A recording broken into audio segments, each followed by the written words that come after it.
हे प्रेम रूप श्री राम कृष्ण करुणामय पालय माम्। हे प्रेम रूप श्री राम कृष्ण करुणामय पालय माम्। हे दीन बंधु श्री शारदेश मम प्राण प्रिय पाहि माम्।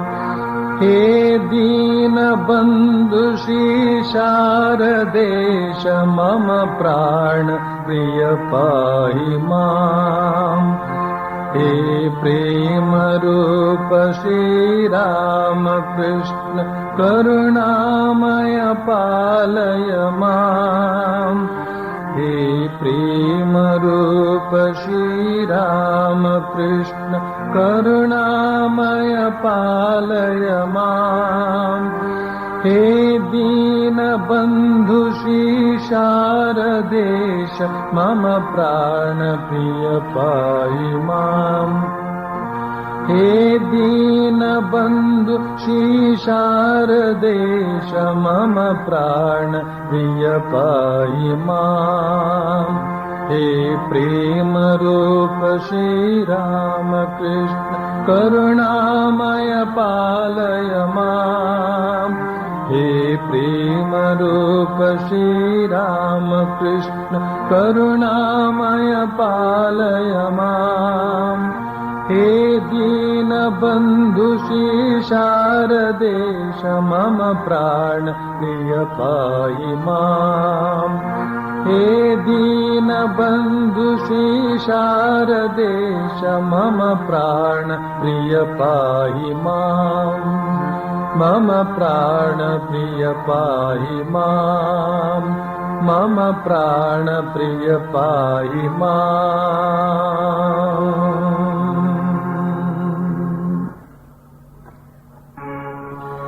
संजयागलो तव की पुदुमन दक्षिणेश्वर यात्रेगे परमहंसर तीर्थवाणीय पंच अमृतद पात्रेगे संजयागलो तव की पुदुमन दक्षिणेश्वर यात्रेगे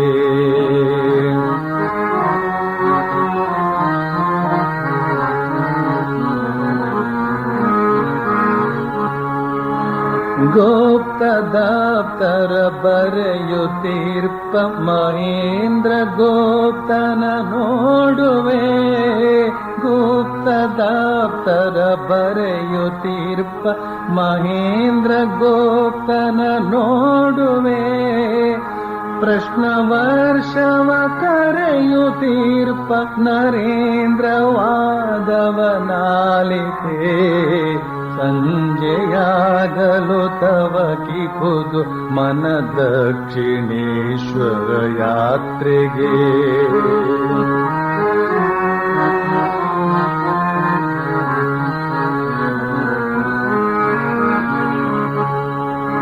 ಅತ್ತ ಕೇಶವ ಚಂದ್ರಸೇನನ ಭಕ್ತಿ ನಮನವ ಕಾಣುವೆ ಅತ್ತ ಕೇಶವ ಚಂದ್ರಸೇನನ ಭಕ್ತಿ ನಮನವ ಕಾಣುವೆ ಇತ್ತ ಮತ್ತ ಗಿರೀಶ ಘೋಷನ ಚಂದ್ರ ಚಿತ್ತದಿ ಕೈಯುವೆ ಸಂಜೆಯಾಗಲು ತವ ಕಿ ಪುದು ಮನ ದಕ್ಷಿಣೇಶ್ವರ ಯಾತ್ರೆಗೆ ಪರಮಹಂಸರ ತೀರ್ಥವಾಣಿಯ ಪಂಚ ಅಮೃತದ ಪಾತ್ರೆಗೆ ಸಂಜೆಯಾಗಲು ತವ ಕಿ ಪುದು ಮನ ದಕ್ಷಿಣೇಶ್ವರ ಯಾತ್ರೆಗೆ ಸಂಜೆಯಾಗಲು ತವ ಕಿ ಪುದು ಮನ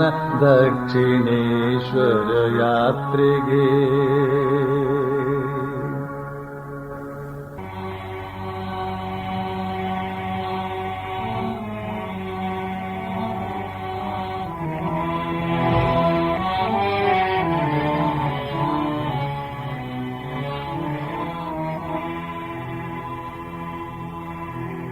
तव कथामृतम्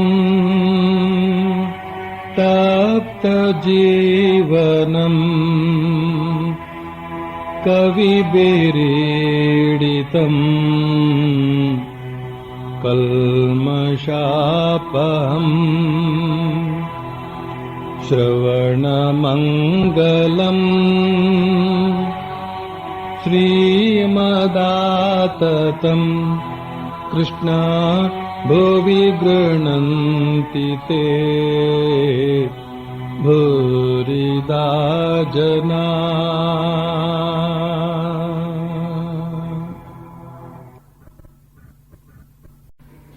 ಶ್ರೀರಾಮಕೃಷ್ಣರು ಹೇಳಿದರು, ಸತ್ಯವೇನೆಂದರೆ ಮನುಷ್ಯರು ನೋಡೋದಕ್ಕೇನೋ ಒಂದೇ ರೀತಿಯಾಗಿ ಕಾಣ್ತಾರೆ, ಆದರೆ ಕೆಲವರ ಆಂತರ್ಯದಲ್ಲಿ ಹಾಲು ಖೋವಾದಿಂದ ತಯಾರಿಸಿದ ಹೂರ್ಣ ತುಂಬಿರ್ತದೆ. ಕಡುಬುಗಳಲ್ಲಿ ಕೆಲವುದರೊಳಗೆ ಉದ್ದಿನ ಹೂರ್ಣ ತುಂಬಿರ್ತದೆ, ಇನ್ನು ಕೆಲವುದರೊಳಗೆ ಹಾಲು ಖೋವದ ಹೂರ್ಣ ತುಂಬಿರ್ತದೆ. ಆದರೆ ಹೊರಗೆ ನೋಡೋದಕ್ಕೆ ಮಾತ್ರ ಎಲ್ಲ ಒಂದೇ ರೀತಿಯಾಗಿ ಕಾಣುತ್ತದೆ. ಭಗವಂತನನ್ನು ಅರಿಯಬೇಕು ಅಂತನ್ನುವ ಇಚ್ಛೆ, ಆತನಲ್ಲಿ ಪ್ರೇಮ ಭಕ್ತಿ ಇವೇ ಮೊದಲಾದವೇ ಹಾಲು ಖೋವದ ಹೂವರ್ಣ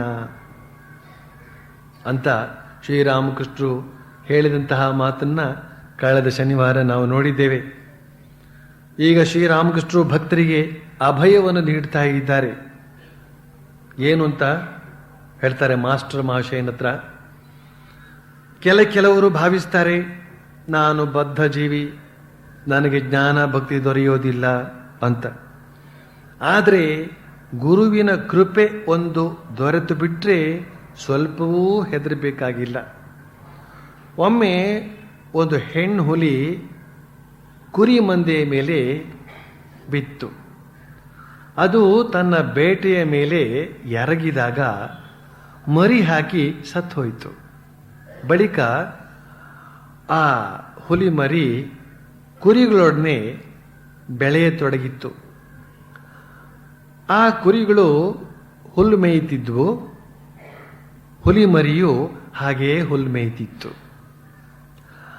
ಆ ಕುರಿಗಳು ಬ್ಯಾ ಬ್ಯಾ ಅಂತ ಅರಚುತ್ತಿದ್ವು, ಈ ಮರಿಯು ಹುಲಿ ಮರಿಯು ಹಾಗೆಯೇ ಬ್ಯಾ ಬ್ಯಾ ಅಂತ ಅರಚುತ್ತಿತ್ತು. ಕ್ರಮೇಣ ಹುಲಿ ಮರಿ ಬಹಳ ದೊಡ್ಡದಾಗಿ ಬೆಳೆಯಿತು. ಒಂದು ದಿನ ಅದೇ ಹುಲಿ, ಅದೇ ಮಂದೆಯ ಮೇಲೆ ಇನ್ನೊಂದು ಹುಲಿ, ಕಾಡು ಹುಲಿ ಬಂದು ಬಿದ್ದಿತ್ತು. ಆ ಮಂದೆಯೊಡನೆ ಹುಲ್ಲು ತಿಂತಾ ಇದ್ದಂಥ ಹುಲಿ ಅದನ್ನು ಕಂಡು ಕಾಡಿನ ಹುಲಿಗೆ ಬಹಳ ಆಶ್ಚರ್ಯವಾಯಿತು. ಅದು ಓಡಿ ಬಂದು ಆ ಹುಲ್ಲು ತಿನ್ನುತ್ತಾ ಇದ್ದಂಥ ಹುಲಿಯನ್ನು ಹಿಡಿದುಕೊಂಡಿತು. ಆಗ ಅದು ಬ್ಯಾ ಬ್ಯಾ ಅಂತ ಅರಚತೊಡಗಿತ್ತು. ಕಾಡಿನ ಹುಲಿ ಆ ಹುಲ್ಲು ತಿನ್ನುವ ಹುಲಿಯನ್ನ ನೀರಿನ ಹತ್ತಿರಕ್ಕೆ ಎಳೆದುಕೊಂಡು ಹೋಗಿ ಹೇಳಿತು, ಇಲ್ಲಿ ನೋಡು, ನೀರಿನಲ್ಲಿ ನಿನ್ನ ಮುಖ ನೋಡು, ಅದು ನನ್ನದರ ಹಾಗೆಯೇ ಇದೆ. ಇಲ್ಲಿ ನೋಡು, ಇಲ್ಲೊಂದು ಚೂರು ಮಾಂಸದ ತುಂಡು ಇದೆ, ತಿನ್ನು ಇದನ್ನ.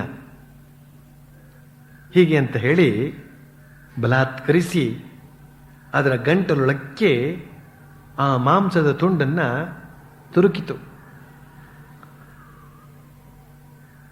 ಆದರೆ ಅದು ಏನು ಮಾಡಿದರೂ ತಿನ್ನದೆ ಸುಮ್ಮನೆ ಬ್ಯಾ ಬ್ಯಾ ಅಂತ ಕಿರುಚುತ್ತಾ ಇತ್ತು.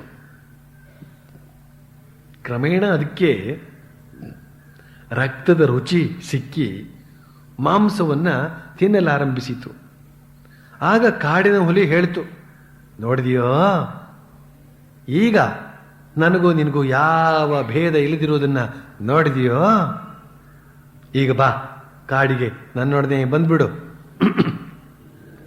ಆದ್ರಿಂದ ಗುರುವಿನ ಕೃಪೆ ದೊರೆತುದೇ ಆದರೆ ಇನ್ನು ಹೆದರಬೇಕಾಗಿಲ್ಲ. ಆತ ತಿಳಿಸಿಕೊಡ್ತಾನೆ, ನೀನು ಯಾರು, ನಿನ್ನ ಸ್ವರೂಪ ಏನು ಅಂತನ್ನೋದನ್ನ.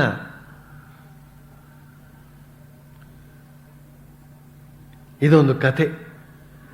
ಶ್ರೀರಾಮಕೃಷ್ಣರಿಗೆ ಈ ಕಥೆ ಸಿಕ್ಕಿದ್ದು ಶ್ರೀರಾಮಕೃಷ್ಣ ಗುರು ತೋತಾಪುರಿ ಅವರಿಂದ.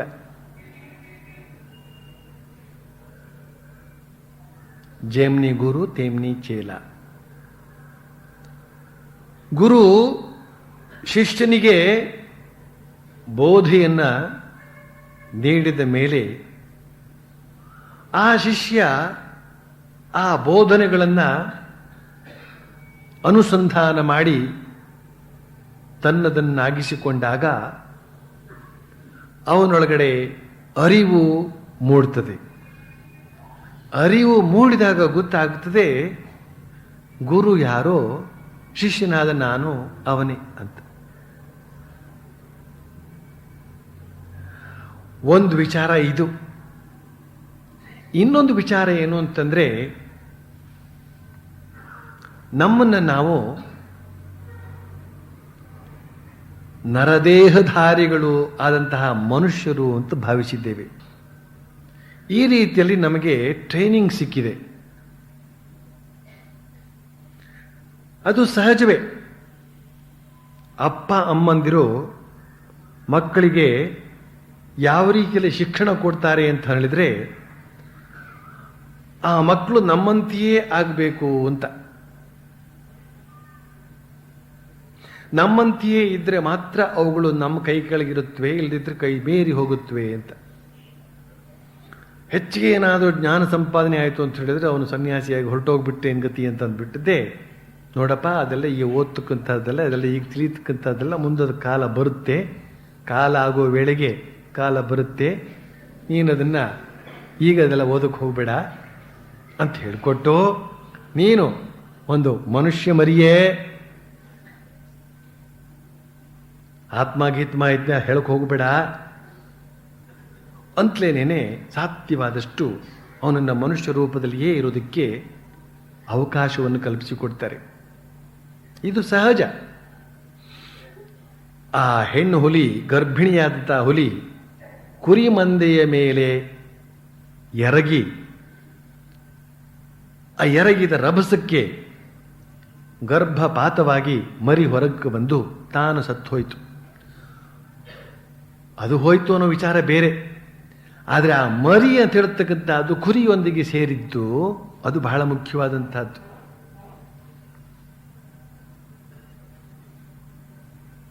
ಹುಲಿ ಮರಿ ಕುರಿಗಳೊಂದಿಗೆ ಸೇರಿ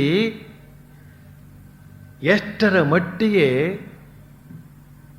ಆ ಕುರಿಯ ಸ್ವಭಾವ ಅಂತ ಹೇಳ್ತಕ್ಕಂಥದ್ದು ಬಂದುಬಿಟ್ಟಿತ್ತು ಅಂತಂದ್ರೆ, ಕಾಡಿನ ನಿಜವಾದ ಹುಲಿ ಬಂದು ನೀನು ಕುರಿಯಲ್ಲ ಹುಲಿ ಅಂತ ಹೇಳಿದ್ರು ಕೂಡ ಬ್ಯಾ ಬ್ಯಾ, ಇಲ್ಲ ನಾನು ಕುರಿಯೇ. ಹುಲಿಯ ಬಾಯಿಯಿಂದ ಆ ಮಾತು, ತಾನು ಕುರಿ ಅಂತ ಹೇಳ್ತಕ್ಕಂಥ ಮಾತು. ಹಾಗೇನೇನೆ ಗುರು ಅಂತ ಹೇಳ್ತಕ್ಕಂಥವನೇ ಕಾಡಿನ ಹುಲಿ. ನಾವು ಈ ನಾಡಿನಲ್ಲಿ ಇತರ ಕುರಿಮಂದೆಗಳೊಂದಿಗೆ ಸಂಚರಿಸ್ತಾ ಹುಲಿಗಳು ನಾವು ನಿಜಕ್ಕೂ ಕೂಡ. ಆದರೆ ಕುರಿಮಂದೆಗಳೊಂದಿಗೆ ಸೇರಿ ಎಷ್ಟು ರೂಢಿಯಾಗಿ ಹೋಗ್ಬಿಟ್ಟಿದೆ ನಾವು ಕೂಡ ಕುರಿಗಳು ಅಂತ ಹೇಳೋದಕ್ಕೆ ಆ ಗುರುಗಳು ಬಂದು, ನೀನು ಆತ್ಮ, ನೀನು ಈ ಬಿದ್ದು ಹೋಗತಕ್ಕಂಥ ಶರೀರ ಅಲ್ಲ. ನೈನಂ ಛಿಂದಂತಿ ಶಸ್ತ್ರಾಡಿ ನೈನಂ ದಹತಿ ಪಾವಕಃ ನ ಚೈನಂ ಕ್ಲೇದಯಂತ್ಯಾಪೋ ನ ಶೋಷಯತಿ ಮಾರುತಃ.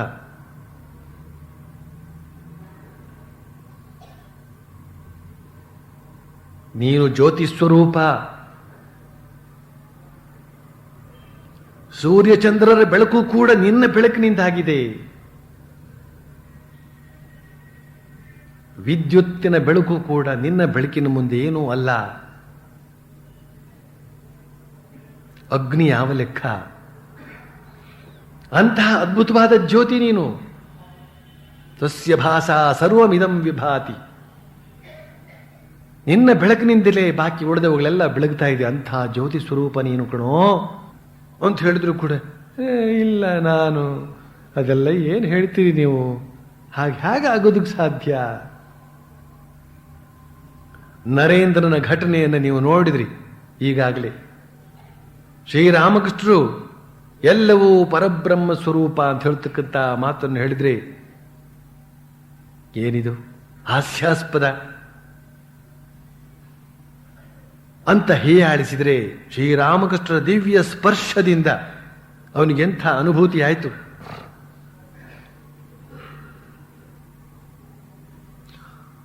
ಅನುಭೂತಿ ಆಮೇಲೆ ಆಗುತ್ತದೆ, ಒಂದೇ ಸಲಕ್ಕೆ ಅನುಭೂತಿ ಆಗೋದಿಲ್ಲ. ಮೊದಲು ಶ್ರವಣ ಆಗಬೇಕು.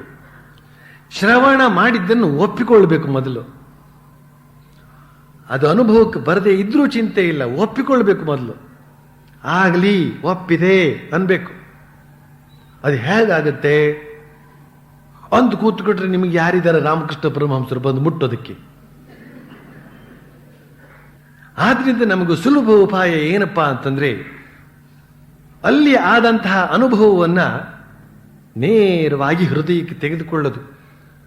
ಅಲ್ಲಿ ಒಂದು ಸಲ ಮಾಡಿ ತೋರಿಸಿ ಆಗಿದೆ ಸಾಕು, ಅದನ್ನೇ ತೆಗೆದುಕೊಳ್ತೇನೆ ಮನಸ್ಸಿಗೆ.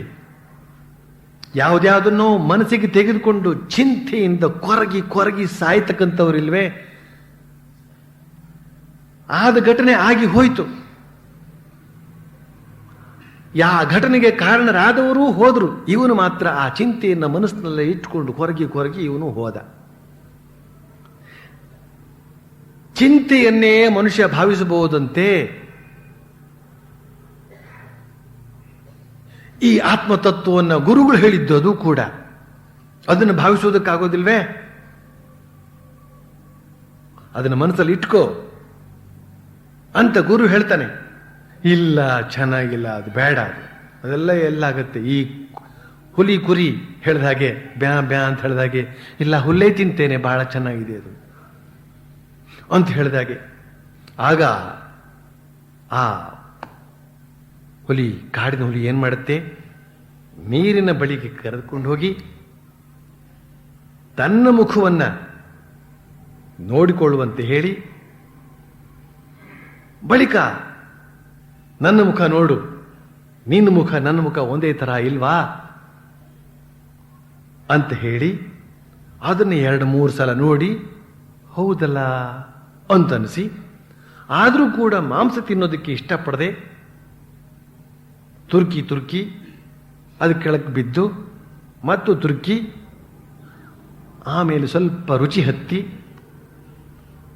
ಆಮೇಲೆ ತಿನ್ನೋದಕ್ಕೆ ಶುರು ಮಾಡ್ತು. ಆಮೇಲೆ ಅದು ಕಾಡಿನ ಹುಲಿಯಂತೆಯೇ ಆಯಿತು.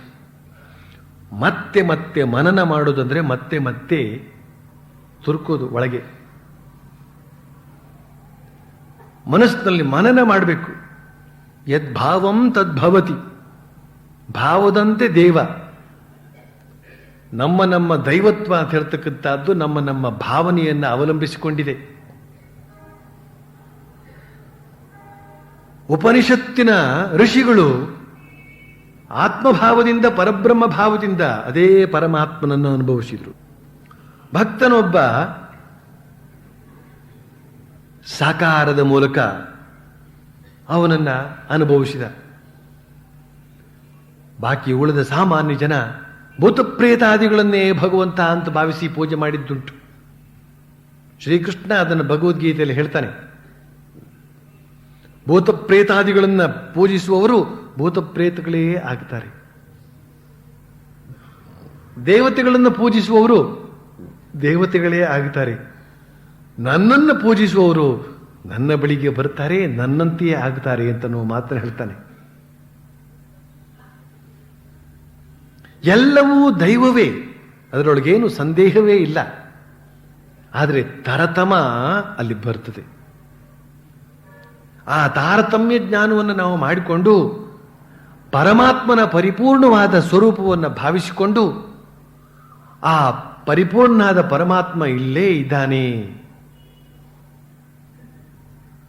ಅವನೇ ನಾವು ಅಜ್ಞಾನವಶದಿಂದಾಗಿ, ಕುರಿಮಂದೆಯ ಸಹವಾಸದಿಂದಾಗಿ ನಮ್ಮನ್ನು ನಾವು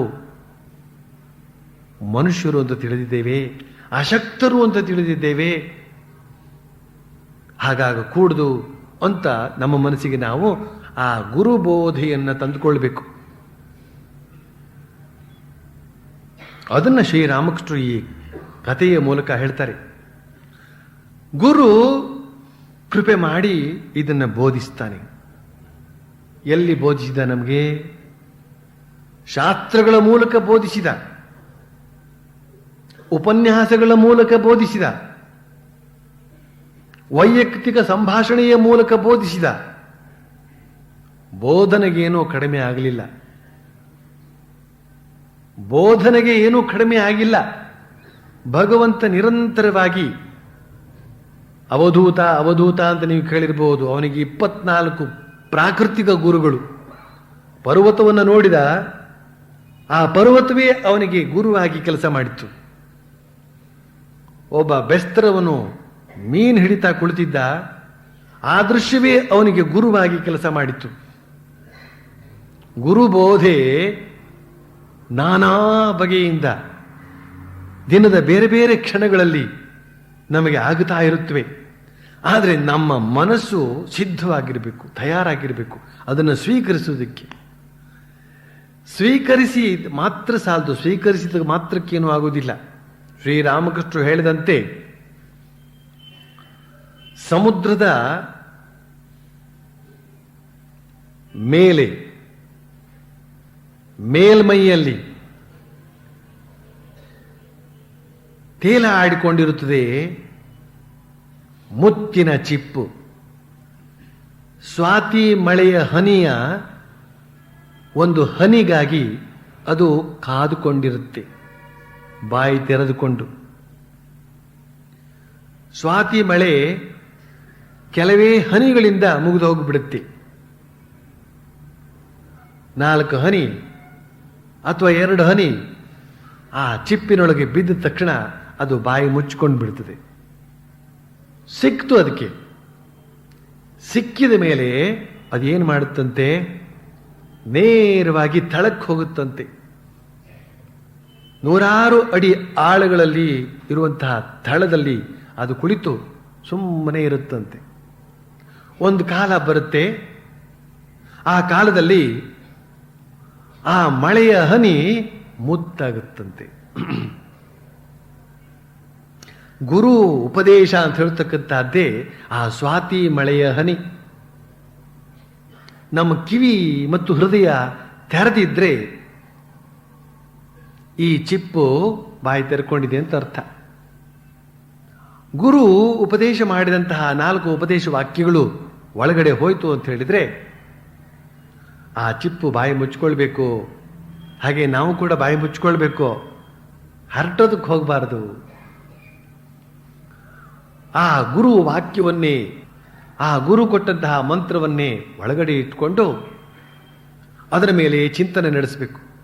ಅದನ್ನು ಜೋಪಾನವಾಗಿ ಇಟ್ಕೊಳ್ಬೇಕು, ಕೆಲವು ಕಾಲ ಕಳೆಯುವುದಕ್ಕೆ ಬಿಡಬೇಕು. ಆಗ ಅದು ಮುತ್ತಾಗುತ್ತೆ. ಅಂದ್ರೆ ಮನುಷ್ಯ ಅಮೃತನಾಗುತ್ತಾನೆ. ಗುರು ಬೋಧೆ ಅದು ಅಮೃತ ಸ್ವರೂಪ. ಆದ್ರಿಂದ ಇದು ಅಮೃತವಾಗಿಬಿಡುತ್ತೆ. ಕಾಲ ಕೊಡಬೇಕು, ಅದಕ್ಕೆ ಸಮಯ ಕೊಡಬೇಕು. ಇದನ್ನ ಶ್ರೀರಾಮಕೃಷ್ಣ ಈ ಕಥೆಯ ಮೂಲಕ ಹೇಳ್ತಾ ಇದ್ದಾರೆ. ಗುರು ಉಪದೇಶದಿಂದ, ಗುರು ಕೃಪೆಯಿಂದ ಮನುಷ್ಯ ಬಂಧನದಿಂದ ಪಾರಾಗ್ತಾನೆ ಅಂತ. ಆದ್ರಿಂದ ಗುರುವಿನ ಕೃಪೆ ದೊರೆತಿದೆ ಆದರೆ ಇನ್ನೂ ಹೆದರಬೇಕಾಗಿಲ್ಲ. ಆತ ತಿಳಿಸಿಕೊಡುತ್ತಾನೆ, ನೀನು ಯಾರು, ನಿನ್ನ ಸ್ವರೂಪ ಏನು ಎಂಬುದನ್ನು. ನಾವೆಲ್ಲ ಆತ್ಮಸ್ವರೂಪ ಅನ್ನೋದನ್ನು ಗುರು ತೋರಿಸಿಕೊಡ್ತಾನೆ, ಅದನ್ನು ಭಾವಿಸಬೇಕಷ್ಟೇ. ಬಳಿಕ ಮುಂದುವರಿಸ್ತಾ ಶ್ರೀರಾಮಕೃಷ್ಣ ಹೇಳ್ತಾರೆ, ಒಂದು ಸ್ವಲ್ಪ ಸಾಧನೆ ಮಾಡಿದ್ರೇನೆ ಗುರು ಎಲ್ಲವನ್ನು ವಿವರಿಸಿ ತಿಳಿಸಿಕೊಟ್ಟು ಬಿಡ್ತಾನೆ. ಆಗ ಸಾಧಕನಿಗೆ ಗೊತ್ತಾಗುತ್ತದೆ ಯಾವುದು ಸತ್ಯವಾದದ್ದು, ಯಾವುದು ಅಸತ್ಯವಾದದ್ದು ಅಂತ. ಭಗವಂತನೇ ಸತ್ಯ, ಈ ಜಗತ್ತು ಅನಿತ್ಯ ಅಂತ ಹೇಳ್ತಾ ಮುಂದುವರಿಸ್ತಾರೆ. ಇನ್ನೊಂದು ವಿಚಾರ ಹೇಳ್ತಾರೆ. ಒಂದು ರಾತ್ರಿ ಒಬ್ಬ ಬೆಸ್ತ ಇನ್ನೊಬ್ಬನ ತೋಟಕ್ಕೆ ಹೇಳದೆ ಕೇಳದೆ ನುಗ್ಗಿ ಮೀನಿಗಾಗಿ ಆತ ಅಲ್ಲಿದ್ದ ಕೊಳದಲ್ಲಿ ತನ್ನ ಬಲೆಯನ್ನು ಬೀಸಿದ. ಅದು ತೋಟದ ಯಜಮಾನನಿಗೆ ಗೊತ್ತಾಗಿ ತೋಟದ ಸುತ್ತಲೂ ಆಳುಗಳನ್ನು ನಿಲ್ಲಿಸಿ ಪಂಜು ಹೊತ್ತಿಸಿಕೊಂಡು ಆ ಕಳ್ಳನನ್ನ ತೋಟದಲ್ಲಿ ಹುಡುಕುವುದಕ್ಕೆ ಆರಂಭಿಸಿದ. ಇದನ್ನು ಕಂಡ ಆ ಬೆಸ್ತ ಕೂಡಲೇ ಮೈಗೆಲ್ಲ ಬೂದಿ ಬೆಳೆದುಕೊಂಡು ಸಾಧುವಿನ ವೇಷ ಧರಿಸಿ ಒಂದು ಮರದ ಕೆಳಗೆ ಕುಳಿತುಕೊಂಡು ಬಿಟ್ಟ. ಆ ತೋಟದ ಯಜಮಾನ ಮತ್ತು ಆಳುಗಳು ಇಡೀ ತೋಟದಲ್ಲೆಲ್ಲ ಎಷ್ಟೊಂದು ಹುಡುಕಿದ್ರು ಬೆಸ್ತ ಕಾಣಬರಲಿಲ್ಲ. ಒಬ್ಬ ಸಾಧು ಮಾತ್ರ ಮೈಗೆ ಬೂದಿ ಬೆಳೆದುಕೊಂಡು ಒಂದು ಮರದ ಕೆಳಗೆ ಧ್ಯಾನಸ್ಥನಾಗಿದ್ದದ್ದು ಅವರ ಕಣ್ಣಿಗೆ ಬಿತ್ತು. ಮಾರನೇ ದಿನ ನೆರೆಹೊರೆಯಲ್ಲೆಲ್ಲ ಸುದ್ದಿ ಹಬ್ಬಿಬಿಟ್ಟಿತು. ಒಬ್ಬ ದೊಡ್ಡ ಸಾಧು ಆ ತೋಟಕ್ಕೆ ಬಂದಿದ್ದಾನೆ ಅಂತ. ಅನೇಕ ಜನ ಫಲಪುಷ್ಪಾದಿಗಳನ್ನು, ಸಿಹಿ ತಿಂಡಿಗಳನ್ನು ತೆಗೆದುಕೊಂಡು ಬಂದು ಆತನಿಗೆ ಅರ್ಪಿಸಿ ಪ್ರಣಾಮ ಮಾಡತೊಡಗಿದರು. ಅನೇಕರು ದುಡ್ಡು ಕಾಸನ್ನು ಸಾಧುವಿಗೆ ಅರ್ಪಿಸತೊಡಗಿದರು. ಆ ಬೆಸ್ತ ಇವುಗಳನ್ನೆಲ್ಲ ನೋಡಿ ಭಾವಿಸಲಾರಂಭಿಸಿದ, ಏನು ಆಶ್ಚರ್ಯ ಇದು! ನಾನು ನಿಜವಾದ ಸಾಧು ಅಲ್ಲ, ಆದರೂ ಜನ ನನಗೆ ಇಷ್ಟೊಂದು ಭಕ್ತಿ ತೋರಿಸ್ತಾ ಇದ್ದಾರೆ. ನಾನು ನಿಜವಾದ ಸಾಧುವೇ ಆಗಿಬಿಟ್ಟ ಪಕ್ಷದಲ್ಲಿ ಖಂಡಿತವಾಗಿ ನನಗೆ ಭಗವಂತನ ಸಾಕ್ಷಾತ್ಕಾರವೇ ದೊರೆಯುತ್ತದೆ, ಇದರಲ್ಲಿ ಯಾವ ಸಂದೇಹವೂ ಇಲ್ಲ ಅಂತ. ಬೂಟಾಟಿಕೆಯ ಸಾಧನೆಯಿಂದಲೇ ಇಷ್ಟೊಂದು ಆತ್ಮಜಾಗೃತಿ ಉಂಟಾಗಿ ಬಿಡುವಾಗ ಇನ್ನು ನಿಜವಾದ ಸಾಧನೆ ಮಾಡಿದರೆ ಬೇರೆ ಮಾತೇ ಇಲ್ಲ. ಯಾವುದು ಸತ್ಯವಾದ್ದು ಯಾವುದು ಅಸತ್ಯವಾದ್ದು ಎಂಬುದು ಗೊತ್ತಾಗಿ ಬಿಡುತ್ತದೆ. ಭಗವಂತನೇ ಸತ್ಯ, ಈ ಜಗತ್ತು ಅನಿತ್ಯ ಅಂತ ಹೇಳ್ತಾರೆ ಶ್ರೀರಾಮಕೃಷ್ಣರು. ಇಲ್ಲಿ ಇನ್ನೊಂದು ಕಥೆಯನ್ನು ಹೇಳಿದರು ಶ್ರೀರಾಮಕೃಷ್ಣರು. ಬೆಸ್ತ ಮೀನು ಕದಿಯಕ್ಕೆ ಹೊದ್ದು, ಯಜಮಾನ ಹುಡ್ಕೋದಕ್ಕೆ ಹೊರಟದ್ದು. ಇವನು ತಪ್ಪಿಸಿಕೊಳ್ಳೋದಕ್ಕೋಸ್ಕರ ತಕ್ಷಣ ಸಾಧು ವೇಷ ಹಾಕ್ಕೊಂಡದ್ದು. ಕಳ್ಳರಿಂದ ತಪ್ಪಿಸ್ಕೊಳ್ಳೋದಕ್ಕೂ ಕಳ್ಳತನ ಮಾಡೋದಕ್ಕೂ ಸಾಧು ವೇಷ, ಪೊಲೀಸರ ಕೈ ಸಿಕ್ಕಿ ಹಾಕಿಕೊಳ್ಳದಾಗ ನೋಡ್ಕೊಳ್ಳೋದಕ್ಕೂ ಸಾಧು ವೇಷ, ಸೀತೆಯನ್ನು ಕದಿಯೋದಕ್ಕೂ ಸನ್ಯಾಸಿ ವೇಷ, ಸೌಭದ್ರೆಯನ್ನು ಕದಿಯೋದಕ್ಕೂ ಸನ್ಯಾಸಿ ವೇಷ. ಆದ್ರಿಂದ ಈ ಸನ್ಯಾಸಿಗಳಿಗೆ ಬಹಳ ಕಷ್ಟಕ್ಕೆ ಬಂದ್ಬಿಟ್ಟಿದೆ. ನಿಜವಾದ ಸನ್ಯಾಸಿ ಯಾರು, ಖೋಟ ಸನ್ಯಾಸಿ ಯಾರು ಅಂತ ಅನ್ನೋದನ್ನು ಕಂಡು ಹುಡ್ಕೋದೇ ಕಷ್ಟ ಆಗಿಬಿಡುತ್ತೆ. ಯಾತಕ್ಕೋಸ್ಕರವಾದರೂ ಸನ್ಯಾಸಿಗಳಾಗಿದ್ದಾರಪ್ಪ ಇವರು ಅಂತನ್ನುವ ಒಂದು ಪ್ರಶ್ನೆ ಹೇಳುವಂತೆ ಇರುತ್ತದೆ. ಆದರೆ ಈ ಸಾಧುವಿನ ವಿಷಯದಲ್ಲಿ, ಈ ಬೆಸ್ತ ಸಾಧುವಿನ ವಿಷಯದಲ್ಲಿ ಶ್ರೀರಾಮಕೃಷ್ಣ ಹೇಳುವಂತಹ ಮಾತು ತುಂಬಾ ಪ್ರಾಮುಖ್ಯವಾದ್ದು. ಅನುಕರಣೆಯಿಂದ ಅನುಸರಣೆ, ಅನುಸರಣೆಯಿಂದ ಅನುಭೂತಿ, ಆ ಮಾತನ್ನು ಹೇಳ್ತಾ ಇದ್ದಾರೆ ಶ್ರೀರಾಮಕೃಷ್ಣ. ಮನುಷ್ಯ ತನಗೆ ಅರಿವಿಲ್ಲದಂತೆ ಒಬ್ಬ ಇನ್ನೊಬ್ಬನನ್ನ ಅನುಕರಿಸ್ತಾ ಇರ್ತಾನೆ. ಉದಾಹರಣೆಗೆ ಪಾಶ್ಚಾತ್ಯ ರಾಷ್ಟ್ರದವರನ್ನ ಭಾರತೀಯರಾದ ನಾವು ಅನುಕರಿಸ್ತಾ ಇರುವ ಹಾಗೆ. ಅನುಕರಿಸುವಂತಹದ್ದು ಅತ್ಯಂತ ಸಹಜವಾದ ಒಂದು ಗುಣ. ಸಾಮಾನ್ಯವಾಗಿ ಮನೆಯ ಮಕ್ಕಳೆಲ್ಲ ತಂದೆ ತಾಯಿಗಳೊಂದಿಗೆ ಹೆಚ್ಚು ಕಾಲ ಇರೋದ್ರಿಂದಾಗಿ ತಂದೆ ತಾಯಿಗಳ ಹಾವಭಾವಗಳನ್ನ, ಮಾತುಕತೆಗಳನ್ನ ಅನುಕರಿಸುತ್ತವೆ. ಹೊರಗಡೆ ಸ್ನೇಹಿತರು ಯಾರಾದರೂ ಅವರಿಗೆ ಅಚ್ಚುಮೆಚ್ಚಿನವರಾಗಿ ಬಿಟ್ರೆ ಆ ಸ್ನೇಹಿತರ ಗುಣನಡತೆಗಳನ್ನ ಅನುಕರಿಸಿ ಬಿಡುತ್ತವೆ. ಒಂದಲ್ಲ ಒಂದು ವಿಧದಿಂದ ಪ್ರತಿಯೊಬ್ಬ ಮನುಷ್ಯನು ಕೂಡ ಅನುಕರಣೆ ಮಾಡ್ತಾನೆ. ಇಲ್ಲಿ ಸಾಧು, ಈ ಬೆಸ್ತರವನು ಸಾಧುವನ್ನು ಅನುಕರಣೆ ಮಾಡ್ತಾನೆ, ತನ್ನನ್ನು ತಾನು ರಕ್ಷಣೆ ಮಾಡಿಕೊಳ್ಳೋದಕ್ಕೋಸ್ಕರ. ಸಾಧುವೇಷಧಾರಿ ಆದರೆ ಯಾರು ಹಿಡಿದಕ್ಕೆ ಬರೋದಿಲ್ಲ ಅಂತನ್ನುವ ದೃಷ್ಟಿಯಿಂದ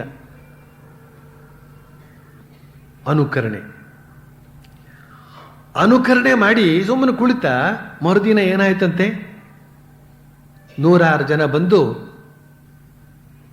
ಪುಷ್ಪಗಳನ್ನು ಅರ್ಪಿಸಿದ್ರು, ಸಿಹಿ ತಿಂಡಿಗಳನ್ನು ಅರ್ಪಿಸಿದ್ರು, ಹಣ್ಣು ಕಾಯಿಗಳನ್ನು ಅರ್ಪಿಸಿದ್ರು, ಭಕ್ತಿಯಿಂದ ಕೈ ಮುಗಿದ್ರು. ಅವನಿಗೆ ಆಶ್ಚರ್ಯ. ಒಳಗಡೆ ಅವನು ಬೆಸ್ತ, ಹೊರಗಡೆ ಅವನು ಸನ್ಯಾಸಿ. ಆದ್ರಿಂದ ಒಳಗಡೆಯ ಬೆಸ್ತ ಆಲೋಚನೆ ಮಾಡ್ತಾನೆ, ಅರೆ ನಾನು ಬೆಸ್ತ, ನನಗೆ ಇವರೆಲ್ಲ ನಮಸ್ಕಾರ ಮಾಡ್ತಾ ಇದ್ದಾರೆ. ಕಾರಣ ಏನು? ಕೇವಲ ಈ ಸನ್ಯಾಸಿ ವೇಷವನ್ನು ಧರಿಸಿದ್ರಿಂದಲೇನೆ. ಇನ್ನು ನಾನು ನನ್ನ ಬೆಸ್ತತನವನ್ನು ಹೋಗಲಾಡಿಸಿಕೊಂಡು ನಿಜವಾದ ಸನ್ಯಾಸಿ ಆಗಿಬಿಟ್ರೆ, ಕೇವಲ ವೇಷಭೂಷಣ ಹಾಕಿಕೊಂಡದಕ್ಕೆ ನನಗೆ ಈ ತರಹ ಕಾಣಿಕೆ ಸಿಕ್ಕೋ ಸಂದರ್ಭದಲ್ಲಿ ಇನ್ನು ನಾನು ನಿಜವಾಗಿಯೂ ಸನ್ಯಾಸಿ ಆಗಿಬಿಟ್ರೆ ಸಾಕ್ಷಾತ್ಕಾರವೇ ಆಗಿಬಿಡುತ್ತಲ್ಲ ಅಂತ ಅವನಿಗೆ ಆಲೋಚನೆ ಬಂತು.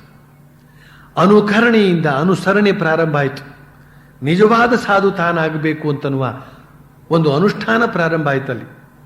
ಆ ಅನುಷ್ಠಾನದಿಂದ ಅವನಿಗೆ ಅನುಭೂತಿಯೇ ಆಯಿತು. ಆದ್ರಿಂದ ನಮ್ಮಲ್ಲಿ ಭಕ್ತಿಯ ತಡ್ತಕ್ಕಂಥದ್ದು ಇಲ್ವಲ್ಲ, ಭಕ್ತಿ ಅಂತ ಇಲ್ವಲ್ಲ, ವ್ಯಾಕುಲತೆ ಇಲ್ವಲ್ಲ ಅಂತಂದ್ರೆ ವ್ಯಾಕುಲತೆ ಇರುವವರದನ್ನು ಕಂಡು ಅನುಕರಿಸಬೇಕು. ಶ್ರೀರಾಮಕೃಷ್ಣರು ಹಾಡು ಹೇಳಿಕೊಂಡು ನರ್ತನ ಮಾಡಿಕೊಂಡು ಅಲ್ಲಿ ಭಜನೆ ಮಾಡ್ತಾ ಇದ್ರೆ ಎಷ್ಟೋ ಜನ ಸುತ್ತಮುತ್ತ ಇರತಕ್ಕಂಥ ಭಕ್ತಾದಿಗಳು ಭಾವಾವೇಶ ಭರಿತರಾಗಿ ಕಣ್ಣಲ್ಲಿ ನೀರು ಸುರಿಸ್ತಾ ಇದ್ರೆ ಒಬ್ಬ ಮನುಷ್ಯನಿಗೆ ಮಾತ್ರ ಏನು ಮಾಡಿದ್ರು ಕಣ್ಣೀರು ಬರ್ತಿರ್ಲಿಲ್ವಂತೆ. ಅವನಿಗೂ ಆಸೆ, ತಾನೂ ಕಣ್ಣೀರು ಸುರಿಸಬೇಕು ಬಾಕಿ ಉಳಿದವರು ಹಾಗೆ. ಎಷ್ಟು ಸ್ವಾರಸ್ಯವಾಗಿದೆ, ಎಷ್ಟು ಆನಂದವಾಗಿ ಕಣ್ಣೀರು ಸುರಿಸ್ತಾ ಇದ್ದಾರೆ, ಆದರೆ ಕಣ್ಣೀರು ಬರ್ತಾ ಇಲ್ಲ. ಅದಕ್ಕೆ ಅವನು ಓಡೋಗಿ ಸ್ವಲ್ಪ ಮೆಣಸಿನ ಪುಡಿಯನ್ನ ಕಣ್ಣಿಗೆ ಒರೆಸ್ಕೊಂಡು ಕಣ್ಣಲ್ಲಿ ನೀರು ಬರ್ಸಿ, ನಾನೂ ಕೂಡ ಭಗವಂತನಿಗಾಗಿ ಹೇಳ್ತಾ ಇದ್ದೇನೆ. ಶ್ರೀರಾಮಕೃಷ್ಣರಿಗೆ ಅದು ಗೊತ್ತಾಗಿ ಆಮೇಲೆ ಆಹಾ ಎಷ್ಟು ಅದ್ಭುತವಾಗಿದೆ, ಆ ರೀತಿಯಲ್ಲಾದರೂ ಭಗವಂತನಿಗೆ ಅಳಬೇಕು ಅಂತ ಅವನು ಇಷ್ಟಪಟ್ಟನಲ್ಲ ಅಂತ ಅಲ್ಲೇ ಒಂದು ಸ್ವಲ್ಪ ಸಂತೋಷ ವ್ಯಕ್ತಪಡಿಸ್ತಾರೆ. ಈ ರೀತಿಯಲ್ಲಿ ಅನುಕರಣೆ ಮಾಡ್ತಾ ಮಾಡ್ತಾ ಮಾಡ್ತಾ ನಮ್ಮಲ್ಲಿ ನಿಜವಾದ ಭಾವನೆ ಅಂತ ಹೇಳ್ತಕ್ಕಂಥದ್ದು ಬರುತ್ತೆ. ದುಷ್ಟರನ್ನ ಅನುಕರಣೆ ಮಾಡೋದಕ್ಕಿಂತ ಶಿಷ್ಟರನ್ನ ಅನುಕರಣೆ ಮಾಡೋದು ಒಳ್ಳೇದಲ್ವಾ? ಕಷ್ಟಪಟ್ಟಾದರೂ ಕೂಡ ಈ ಬಗೆಯ ಅನುಕರಣೆಯನ್ನು ಇಡಬೇಕು ಅಂತನ್ನುವ ಉದಾಹರಣೆಯನ್ನ ಶ್ರೀರಾಮಕೃಷ್ಣ ಹೇಳ್ತಾ ಇದ್ದಾರೆ. ಬಳಿಕ ಅಲ್ಲಿ ಒಬ್ಬ ಭಕ್ತ ತನಗೆ ತಾನೇ ಹೇಳ್ಕೊಳ್ತಾ ಇದ್ದಾನೆ ಮನಸ್ಸಿನಲ್ಲೇ. ಏನು ಹೇಳ್ಕೊಳ್ತಾ ಇದ್ದಂತೆ ಮಾಸ್ಟರ್ ಮಾಷಯ ಬರೀತಾನೆ. ಅವನು ತನಗೆ ತಾನೇ ಹೇಳ್ಕೊಳ್ತಾ ಇದ್ದದನ್ನ ಮಾಸ್ಟರ್ ಮಾಷಯ ಬರಿಬೇಕಾದ್ರೆ ಸ್ವಲ್ಪ ಅವನು ಗಟ್ಟಿಯಾಗಿ ಹೇಳ್ತಾ ಇರಬೇಕು ಅಂತ ಕಾಣುತ್ತೆ. ಅದನ್ನು ಪಕ್ಕದಲ್ಲೇ ಕುಳಿತಿರ್ತಕ್ಕಂಥ ಮಾಸ್ಟರ್ ಮಾಸ್ಟರ್ ಕೇಳಿರ್ಬೇಕು ಅಂತ ಕಾಣುತ್ತೆ. ತಕ್ಷಣಲ್ಲೇ ಗುರುತು ಹಾಕೊಂಡ್ಬಿಟ್ರು. ಅವನು ಹೇಳ್ತಾ ಇದ್ದಂತೆ, ಈ ಜಗತ್ತು ಶ್ರೀರಾಮಕೃಷ್ಣರು ಹೇಳಿದಂತೆ ಈ ಜಗತ್ತು ಅನಿತ್ಯವಾದದ್ದೇ ನಿಜ ಅಂತ ಅನ್ನೋಣ. ಬೆಸ್ತನೇನೋ ಈ ಪ್ರಾಪಂಚಿಕ ಜೀವನವನ್ನು ತ್ಯಜಿಸಿ ಹೊರಟು ಹೋದ. ಆದರೆ ಈ ಪ್ರಾಪಂಚಿಕ ಜೀವನ ನಡೆಸಿಕೊಂಡು ಹೋಗುತ್ತಿರುವವರ ಗತಿ ಏನಾಗಬೇಕೋ? ಅವರು ಅದನ್ನು ತ್ಯಜಿಸಬೇಕಾಗುತ್ತದೆಯೇ? ಇದೊಂದು ಸಮಸ್ಯೆ. ಈ ಕತೆ ಹೇಳಿದಾಗ ಯಾವುದೋ ಒಂದು ಉದ್ದೇಶವನ್ನು ತಿಳಿಸೋದಕ್ಕೋಸ್ಕರ ಆ ಕಥೆಯನ್ನು ಹೇಳಲಾಗ್ತದೆ. ಅದರಂತೆ ಅಕ್ಷರಶಃ ನಡೆದುಕೊಳ್ಳೋಕೆ ಹೊರಟ್ರೆ ಕಷ್ಟ ಆಗ್ಬಿಡುತ್ತೆ. ಬೆಸ್ತ ತನ್ನ ಪಾಡಿಗೆ ತಾನು ಮೀನು ಹಿಡಿದು ಸಂಸಾರವನ್ನು ನಡೆಸ್ತಾ ಇದ್ದಂಥ ಬೆಸ್ತ ಏನೋ ಕಾರಣಾಂತರಗಳಿಂದ ಸನ್ಯಾಸಿಯಾಗಿ ಆಮೇಲೆ ನಿಜವಾಗಿ ಸನ್ಯಾಸಿಯಾಗಿ ಹೋದ. ಸನ್ಯಾಸಿಯಾಗಿ ಹೋದ, ಆಮೇಲೆ ಅದೇ ಅನುಷ್ಠಾನದಲ್ಲಿ ಅವನಿಗೆ ಆತ್ಮಾನುಭೂತಿ ಆಯಿತು ಅಂತನ್ನುವ ಈ ಕಥೆಯನ್ನು ಕೇಳಿ ಬಾಕಿ ಉಳಿದ ಸಂಸಾರಿಗರೆಲ್ಲ ನಾವು ಕೂಡ ಒಂದು ಸ್ವಲ್ಪ ಅನುಕರಣೆ ಮಾಡೋಣ ಅಂತ ಹೊರಟು ಬಿಟ್ರೆ ಹೇಗೆ ಅಂತನ್ನುವ ಪ್ರಶ್ನೆ ಅಲ್ಲಿ ಆ ಭಕ್ತನಿಗೂ ಕೂಡ ಎದ್ದದ್ದು. ನಾವು ಕೂಡ ಹಾಗೇನೇನೆ ಆ ಬೆಸ್ತನ ಹಾಗೆ ತ್ಯಾಗ ಮಾಡಿ ಹೊರಟೋಗ್ಬಿಡ್ಬೇಕೇ? ಇವರೇನೋ ಕತೆ ಹೇಳಿಬಿಟ್ರು, ಇದು ಹೇಗೆ ನಾವು ಅರ್ಥ ಮಾಡ್ಕೊಳ್ಬೇಕಿದನ್ನ ಅಂತ. ಎಷ್ಟು ಕಷ್ಟ ಇದೆ. ಯಾವುದೋ ಕಥೆಯನ್ನು ಕೇಳಿ ಏನೋ ಕತೆ ಮಾಡೋದ ಮೇಲೆ ಅದೇನೋ ಒಂದು ಕಥೆ ಆಗ್ಬಿಡುತ್ತದು. ಅದಾಗಬಾರ್ದು, ಅನಾಹುತ ಆಗಬಾರ್ದು, ಸಹಜ ಸ್ಥಿತಿಯಲ್ಲೇ ಇರಬೇಕು. ಅದಕ್ಕೆ ಶ್ರೀರಾಮಕೃಷ್ಣರು ಮಾಸ್ಟರ್ ಮಾಷೆಗೆ ಬರಿತಾನೆ, ಕೃಪಾಪೂರಿತ ಹೃದಯದಿಂದ ಅಹೈತುಕ ಕೃಪಾಸಿಂಧುವಾದಂತಹ ಪರಮಹಂಸರು ಹೇಳತೊಡಗಿದರು. ಅವನ ಮನಸ್ಸಲ್ಲಿದ್ದುದನ್ನು ಗ್ರಹಿಸಿ ಹೇಳತೊಡಗಿದರು. ಒಬ್ಬ ಗುಮಾಸ್ತನಿಗೆ ಜೈಲಾಯಿತು ಅಂತ ಇಟ್ಕೋ. ಅಲ್ಲಿ ಆತ ಜೈಲಿನ ಜೀವನ ನಡೆಸ್ಕೊಂಡು ಹೋಗಬೇಕಾಗುತ್ತದೆ.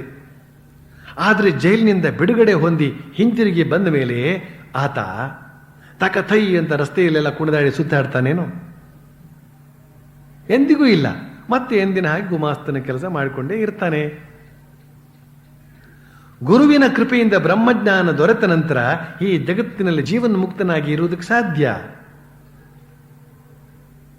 ಹೀಗೆ ಅಂತ ಹೇಳಿ ಪರಮಹಂಸರು ಸಂಸಾರಿಗಳಿಗೆ ಅಭಯವನ್ನಿತ್ತರು ಅಂತ ಮಾಸ್ಟರ್ ಮಾಶಯ ಬರೀತಾನೆ. ಇಲ್ಲಿ ಜೈಲುವಾಸವನ್ನು ಅನುಭವಿಸಿದಂತಹ ಗುಮಾಸ್ತೆಯ ಉದಾಹರಣೆಯನ್ನು ಕೊಡ್ತಾ ಇದ್ದಾರೆ ಶ್ರೀರಾಮಕೃಷ್ಣರು. ನಾವೆಲ್ಲ ಈಗ ಜೈಲುವಾಸದಲ್ಲೇ ಇರೋದು. ಸಂಸಾರ ಬಂಧನ ಅಂತಲೇ ಅದಕ್ಕೆ ಹೆಸರು. ಈ ಬಂಧನದಿಂದ ಬಿಡುಗಡೆ ಆಗಬೇಕು ಅಂತ ಹೇಳ್ತಕ್ಕಂಥದ್ದು ಸತ್ಯವೇ, ಅದರೊಳಗೆ ಬೇರೆ ಮಾತೇ ಇಲ್ಲ.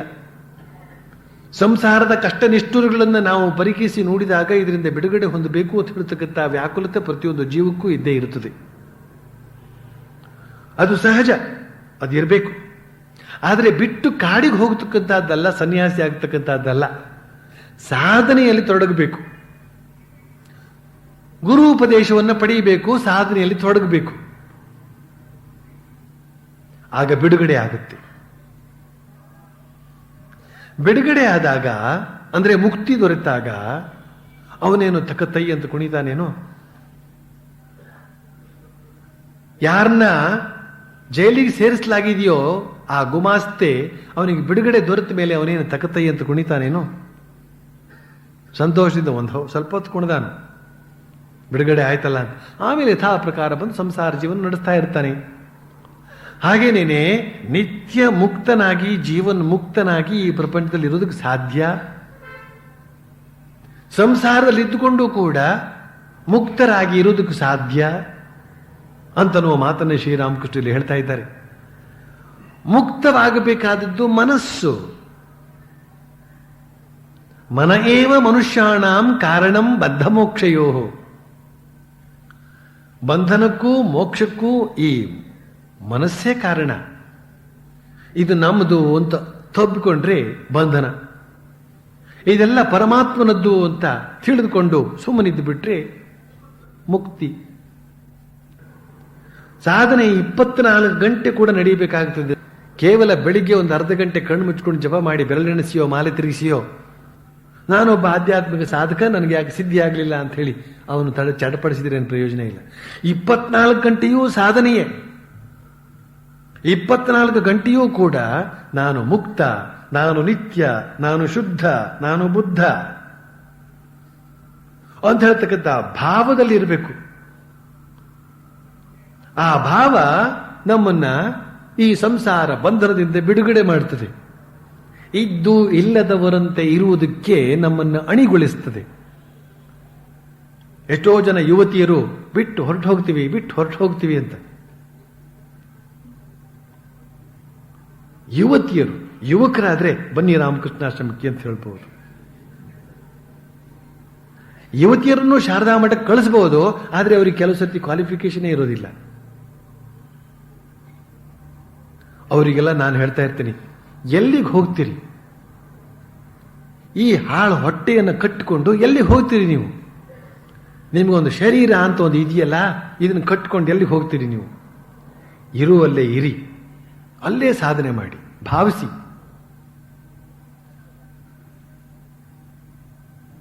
ಮನಸ್ಸೇ ಕಾರಣ ಪ್ರತಿಯೊಂದಕ್ಕೂ ಕೂಡ ಅಂತನ್ನುವ ಮಾತನ್ನ ಅವರಿಗೆ ಹೇಳಲಾಗುತ್ತದೆ.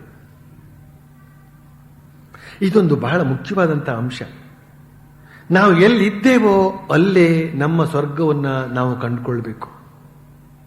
ಸನ್ಯಾಸಿಗಳಾದಂತಹ ನಾವು ಬಿಟ್ಟು ಬಂದವು, ನಿಜ, ಎಲ್ಲಿಗೆ ಬಂದವು? ಅಥವಾ ಬಿಟ್ಟು ಹೊರಟು ಹೋದ್ರು ಅಂತ ಮಾತು ಬರ್ತಾ ಇರ್ತದಲ್ಲಿ. ಎಲ್ಲಿ ಹೋದ್ರು? ಅಲ್ಲಿ ಬಿಟ್ರು, ಇಲ್ಲಿ ಬಂದ್ರು. ಇದೇ ಪ್ರಪಂಚದಲ್ಲೇ ಇದ್ದಾರೆ ಎಲ್ಲ ಸನ್ಯಾಸಿಗಳು ಕೂಡ. ಹಾಗಾದ್ರೆ ನೀವು ಯಾಕೆ ಬಿಟ್ರಿ? ಅಲ್ಲೇ ಇರ್ಬೋದಾಗಿತ್ತಲ್ಲ ಅಂತ ನೀವು ಕೇಳಿದ್ರೆ ಇಲ್ಲಿ ಉಪನ್ಯಾಸ ಮಾಡೋರು ಯಾರು?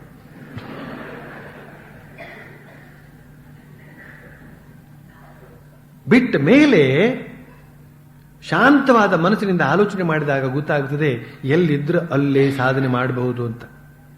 ಎಲ್ಲ ಬಗೆಯ ಹೊಡೆದಾಟ ಅಥವಾ ಹೋರಾಟ ಎಲ್ಲಿ ಹೋದ್ರೂ ಇದ್ದೇ ಇರ್ತದೆ. ಪ್ರಪಂಚ ನೀವು ಎಲ್ಲಿ ಹೋಗಿ ಅಲ್ಲೇ ಇರ್ತದೆ. ಹಿಮಾಲಯಕ್ಕೆ ಹೋದ್ರೂ ಅಲ್ಲೇ ಇರ್ತದೆ, ಅಲ್ಲೇ ಪ್ರಪಂಚ. ಇವತ್ತು ಋಷಿಕೇಶ ಅಂತ ನಾವೇನು ಬಹಳ ಹೆಸರು ಹೇಳಿದ ತಕ್ಷಣ ಸಮಾಧಿಗೆ ಹೋಗ್ತೇವೋ, ಆ ಋಷಿಕೇಶ ಅಂತ ಹೇಳ್ತಕ್ಕಂಥದ್ದು ನಮ್ಮ ಬೆಂಗಳೂರು ಸಿಟಿಗೆ ಏನೂ ಕಡಿಮೆ ಇಲ್ಲ. ಅಥವಾ ಯಾವ ಇತರ ಸಿಟಿಗಳಿಗೆ ನಗರಗಳಿಗೆ ಏನು ಕಡಿಮೆ ಇಲ್ಲ. ಅದು ಎಲ್ಲ ನಗರ ತುಂಬ್ಕೊಂಡ್ಬಿಟ್ಟಿದೆ, ಎಲ್ಲ ಗಡಿಬಿಡಿ ಗಲಾಟೆಗಳೇ. ಅಲ್ಲೂ ಕೂಡ ಹಾಗೆ ಯಾರು ನಿಜವಾದ ಸಾಧುಗಳು, ಯಾರು ಇಲ್ಲಿ ಹೇಳಿದಂತಹ ಸಾಧುಗಳು ಅಂತ ಹುಡುಕೋದೇ ಕಷ್ಟ ಆಗಿಬಿಟ್ಟಿದೆ. ಆದ್ರಿಂದ ಸಾಧು ಆಗಬೇಕಾದ್ದು ಮನಸ್ಸು. ಆಮೇಲೆ ನಮ್ಮ ಪರೀಕ್ಷೆ ಎಲ್ಲಾಗ್ತದೆ, ನಮ್ಮ ಒಬ್ಬರೊಬ್ಬರನ್ನೇ ನಮ್ಮ ಪಾಡಿಗೆ ಬಿಟ್ರೆ ನಾವೆಲ್ಲ ಪರಮಹಂಸರೇ. 4 ಜನ ಜೊತೆಲಿ ಇಟ್ರೆ ಆಗ ಗೊತ್ತಾಗ್ತದೆ ಎಂತಹ ಪಟಿಂಗ್ತನ ಇರ್ತದೆ ಅಂತ, ಯಾವ ಕೋಪತಾಪಾದಿಗಳೆಲ್ಲ ಇರುತ್ತವೆ ಅಂತೆಲ್ಲ ಗೊತ್ತಾಗುತ್ತದೆ. ನಮ್ಮ ಸುತ್ತಮುತ್ತಲ ಜೊತೆ ಜನರೊಂದಿಗೆ ಇದ್ದು ಕೂಡ ಬಗೆ ಬಗೆಯ ಭಾವದವರು ನಮ್ಮೊಂದಿಗೆ ಸಂಪರ್ಕ ಬೆಳೆಸಿದರೂ ಕೂಡ ನಮ್ಮ ಭಾವವನ್ನು ಕಲುಷಿತಗೊಳಿಸಿಕೊಳ್ಳಲು ಬಾರದು, ನಮ್ಮ ಮನಸ್ಸಿನ ಸಮತೋಲವನ್ನು ಕಳೆದುಕೊಳ್ಳಲು ಬಾರದು. ಶ್ರೀಕೃಷ್ಣ ಭಗವದ್ಗೀತೆಯಲ್ಲಿ ಮೊದಲಿನಿಂದ ಕೊನೆಯವರೆಗೆ ಬೋಧಿಸಿದಂತಹ ತತ್ವಗಳೆಲ್ಲ ಇವೆ. ಅಸಂಗಯೋಗ, ಅಸಂಗಯೋಗ, ಇದ್ದು ಇಲ್ಲದಂತೆ ಇರುವಂತಹ ಯೋಗವನ್ನು ಬೋಧಿಸಿದಾನವನು. ಯುದ್ಧ ಕ್ಷೇತ್ರದಲ್ಲಿ ಅವನು ಭಗವದ್ಗೀತೆಯನ್ನ ಮಹತ್ತರವಾದಂತಹ ತತ್ವಗಳನ್ನು ಬೋಧಿಸಿದ. ಈ ಜೀವನ ಅಂತ ಹೇಳ್ತಕ್ಕಂಥದ್ದು ಒಂದು ಜೀವನ ಸಂಗ್ರಾಮ ಅಂತಲೇ ಅದಕ್ಕೆ ಹೆಸರು. ಈ ಸಂಗ್ರಾಮದಲ್ಲಿ ಇದ್ಕೊಂಡು ಕೂಡ ನಾವು ರಾಮನನ್ನು ಕಾಣೋದಕ್ಕೆ ಸಾಧ್ಯವಾಗಬೇಕು. ಆಮೇಲೆ ನಾವು ಜನರ ನಡುವೆ ಇದ್ದಾಗ ಇನ್ನೊಂದು ಅನುಕೂಲ ಇದೆ. ಕಾಲ ಕಾಲಕ್ಕೆ ನಮಗೆ ಬೇಯಿಸಿ ಹಾಕ್ತಕ್ಕಂಥವರು ಅಡಿಗೆ ಆಗಬೇಕು, ಊಟ ಆಗಬೇಕು, ಅವರಿಗೆ ಇವರು ನೆರವಾಗುವುದು, ಇವರಿಗೆ ಅವರು ನೆರವಾಗುವುದು. ಶರೀರ ಅಂತಿರುವವರೆಗೆ ಒಂದು ಬಗೆಯ ಮಿತಿ ಇರ್ತದೆ. ಕೆಲವು ಅಸಹಾಯಕ ಸ್ಥಿತಿಗಳೆಲ್ಲ ಬರುತ್ತವೆ. ಆಗ ಅವರಿಗೆ ಇವರು ಆಗೋದು, ಇವರು ಅವರಿಗೆ ಆಗೋದು ಅಂತ ಹೇಳ್ತಕ್ಕಂಥದ್ದು ಒಂದಕ್ಕೆ ಅವಕಾಶ ಇರುತ್ತದೆ. ಆ ರೀತಿಯಲ್ಲಿ ನಮ್ಮ ಸಾಧನೆಯನ್ನ ದೃಢಪಡಿಸ್ಕೊಳ್ಳೋದಕ್ಕೆ, ಬಲಪಡಿಸ್ಕೊಳ್ಳೋದಕ್ಕೆ ಅವಕಾಶ ಇರುತ್ತದೆ. ಆಮೇಲೆ ನಾವು ಯಾರಿಗೆ ಸೇವೆ ಮಾಡ್ತೇವೋ ಅವ್ರನ್ನ ಸಾಕ್ಷಾತ್ ಭಗವತ್ ಸ್ವರೂಪ ಅಂತ ತಿಳ್ಕೊಳ್ತಕ್ಕಂಥ ಒಂದು ಅವಕಾಶ ಇರುತ್ತದೆ. ಜೀವಂತ ಶಿವ, ಪ್ರತಿಯೊಬ್ಬ ಸುತ್ತಮುತ್ತಲಿರ್ತಕ್ಕಂಥ ಮಾನವರೆಲ್ಲರೂ ಕೂಡ ಜೀವಂತ ಶಿವ, ಜೀವಂತ ನಾರಾಯಣ, ಜೀವಂತ ಹರಿ ಅಂತ ಹೇಳ್ತಕ್ಕಂಥ ಈ ಭಾವದಿಂದ ಕಾಣೋದಕ್ಕೊಂದು ಅವಕಾಶ ಇರುತ್ತದೆ. ಈ ರೀತಿಯಲ್ಲಿ ನಮ್ಮ ಮನಸ್ಸನ್ನ ಆಧ್ಯಾತ್ಮಿಕವನ್ನಾಗಿ ಮಾಡಿಕೊಂಡು ಮುಕ್ತರಾಗಬೇಕು. ಮನಸ್ಸು ಮುಕ್ತವಾಗ್ತದೆಯೇ ವಿನಃ ಈ ಶರೀರ ಮುಕ್ತವಾಗುವುದು ಅಂತೇನಿಲ್ವೇ ಇಲ್ಲ. ಮನಸ್ಸು ಸನ್ಯಾಸಿ ಆಗ್ತದೆ ವಿನಃ ಈ ಶರೀರ ಸನ್ಯಾಸಿ ಆಗೋದು ಅಂತಿಲ್ವೇ ಇಲ್ಲ. ಶ್ರೀರಾಮಕೃಷ್ಣ ಹೇಳಿದಂತೆ ಸಾಧುವಿನೊಂದಿಗೆ ಸಂಚಾರ 4 ಧಾಮಗಳಿಗೂ ತೀರ್ಥಕ್ಷೇತ್ರಗಳಿಗೂ ಹೋದಂತ ಸೋರೆ ಬುರುಡೆ ಅದೇನು ಪವಿತ್ರವಾಗೋದಿಲ್ಲ, ಅದು ಮೊದಲಂತೆ ಕಹಿಯಾಗೇ ಇರುತ್ತದೆ. ಹಾಗೇನೇನೆ ಈ ಶರೀರ ಅಂತ ಹೇಳ್ತಕ್ಕಂಥದ್ದು ಏನು ಸಾಧು ಆಗೋದಿಲ್ಲ, ಮನಸ್ಸು ಸಾಧುವಾಗುತ್ತದೆ. ಅದನ್ನು ನಾವು ಯಾವ ರೀತಿಯಲ್ಲಿ ಸುಶಿಕ್ಷಿತಗೊಳಿಸ್ತೇವೋ ಆ ರೀತಿಯಲ್ಲಿ ಅದು ಆಗುತ್ತದೆ. ಆದ್ರಿಂದ ಭಗವಂತನನ್ನು ಭಾವಿಸ್ತಾ ಭಾವಿಸ್ತಾ ಭಾವಿಸ್ತಾ ಮುಕ್ತರಾಗಬಹುದು. ಅದನ್ನು ನಾವು ಗುರುಬೋಧಿಯಿಂದ ಪಡಿತಾ ಇದ್ದೇವೆ. ಗುರು ಸಹಾಯ ಮಾಡ್ತಾ ಇದ್ದಾನೆ, ಹೀಗೆ ಭಾವಿಸು ನೀನು ಉದ್ಧಾರ ಆಗ್ತಿ ಅಂತ. ನಾವು ಭಾವಿಸೋದೊಂದೇ ನಮ್ಮ ಪಾಲಿನ ಕೆಲಸ.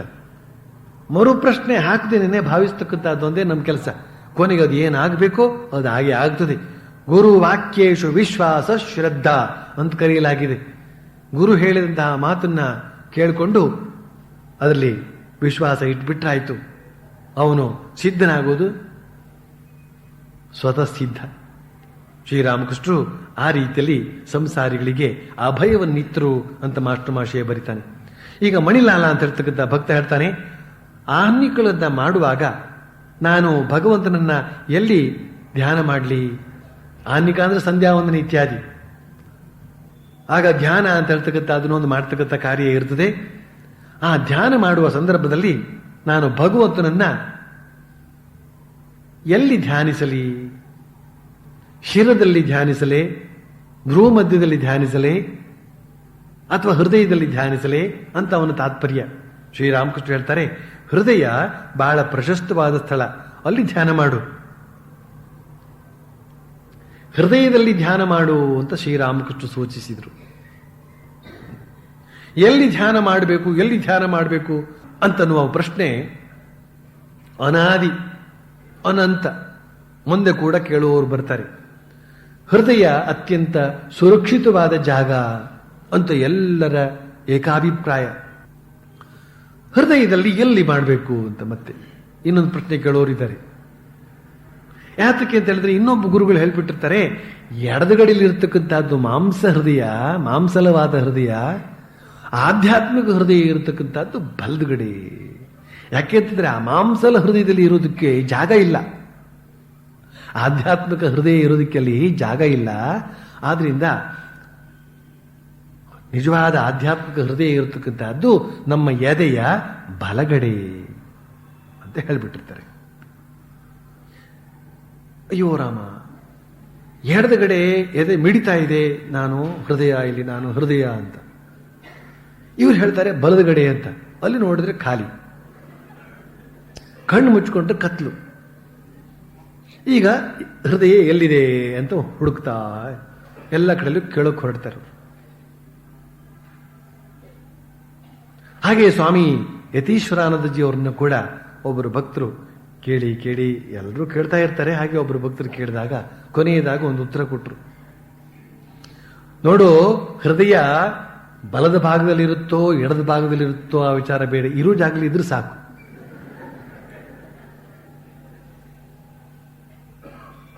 ತಾತ್ಪರ್ಯ ಏನು ಅಂತ ಹೇಳಿದ್ರೆ, ಎದೆಯ ಭಾಗವನ್ನ ನಾವು ಭಾವಿಸಿಕೊಂಡು ಅಲ್ಲಿ ನಾವು ಧ್ಯಾನ ಮಾಡ್ತಾ ಮಾಡ್ತಾ ಮಾಡ್ತಾ ಮನಸ್ಸು ಕೆಳಭಾಗದಿಂದ ಅಂದ್ರೆ ಮೂಲಾಧಾರದಿಂದ ಈ ಧ್ಯಾನದ ಬಲದಿಂದ, ಜಪದ ಬಲದಿಂದ ಆ ಮೂಲಾಧಾರದಲ್ಲಿ ಇರ್ತಕ್ಕಂಥ ಸುಪ್ತ ಶಕ್ತಿ ಜಾಗೃತವಾಗಿ ಮೇಲೆ ಏರ್ತಾ ಏರ್ತಾ ಏರ್ತಾ ಹೃದಯದಲ್ಲಿ ಬಂದು ಹೃದಯ ಕಮಲ ಅಂತ ಹೇಳ್ತಕ್ಕಂಥದ್ದು ತೆರೆದು ನಿಜವಾದ ಹೃದಯ ಅಂತಂದ್ರೆ ಯಾವುದು ಅಂತ ಅನ್ನೋದು ನಮ್ಮ ಗೋಚರಕ್ಕೆ ಬರುತ್ತದೆ. ಮೊದಲು ಭಾವಿಸುವುದು, ಆಮೇಲೆ ಅದು ಆಗುವುದು. ಹಾಗಾದ್ರೆ ಆಧ್ಯಾತ್ಮಿಕ ಜೀವನ ಅಂದ್ರೆ ಕೇವಲ ಭಾವನೆ ತಾನೇ ಅಂತ ಸ್ವಾಮಿ ಯತೀಶ್ವರಾನಂದಜಿ ಅವರನ್ನು ಒಬ್ರು ಕೇಳಿದ್ರು. ಆಗ ಸ್ವಾಮಿ ಯತೀಶ್ವರಾನಂದಜಿ ಅವರು ಹೇಳಿದ್ರು, ನಿಮ್ಮ ಸಂಸಾರ ಜೀವನ ಅಂದ್ರೆ ಏನು ಅಂತ ತಿಳ್ಕೊಂಡ್ರಿ? ಬರೀ ಭಾವನೆ ಮಾತ್ರ ತಾನೆ. ತಂದೆ ತಾಯಿ ಅಣ್ಣ ತಮ್ಮ ಅಂತ ಭಾವಿಸಿದ್ರೆ ಉಂಟು, ಭಾವಿಸದಿದ್ರೆ ಏನುಂಟು? ಅಮೆರಿಕಕ್ಕೆ ಹೋಗ್ತಾನೆ, ಒಬ್ಬ ಬಿಳಿ ಹುಡುಗಿನ ಮದುವೆ ಮಾಡ್ಕೋತಾನೆ, ಅಲ್ಲೇ ಇದ್ದು ಬಿಡ್ತಾನೆ. ಕೊನೆಗೆ ತಂದೆ ಎಲ್ಲಿದ್ದಾನೆ, ತಾಯಿ ಎಲ್ಲಿದ್ದಾನೆ? ಭಾವಿಸಿದರೆ ಉಂಟು, ಭಾವಿಸಿದರೆ ಇಲ್ಲ. ಮತ್ತು ಈ ಲೋಕದ ಯಾವುದೇ ವಿಷಯವನ್ನು ನೀವು ಭಾವಿಸಿ ಒಂದು ದಿನ ಅದು ಇಲ್ಲ ಹಾಗಾಗಿಬಿಡುತ್ತೆ.